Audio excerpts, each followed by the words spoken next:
Përshëndetje të nderuar miq, sot dua që të ndaj një kuriozitet, së paku për mua, si kuriozitet ndoshta ju e keni dëgjuar.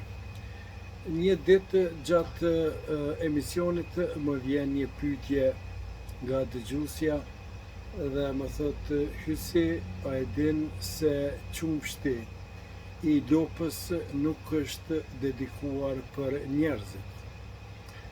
Kemi sinqert nuk kisha lexuar ose nuk kisha dëgjuar për një gjë të tillë. Dhe u interesova dhe kërkova dhe pastaj e gjeta një shkrim të shkurtër.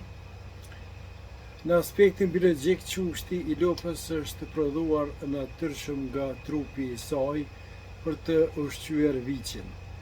Ai përmban lëndë ushqyese të përshtatura për rritjen e viçit. Kjo s'do të thotë që njeriu nuk mund ta konsumojë, por është e vërtetë që qumshti është përshtatur nga natyra kryesisht për nevojat e të vegjëlve të lopëve.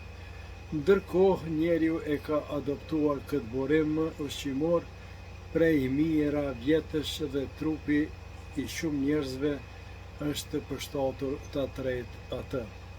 Pra, për mua ishte kuriozitet, për ju nuk e di, ndoshta e keni ditur. Kështu që ju përshëndes dhe ju dëshiroj një ditë të mbarë.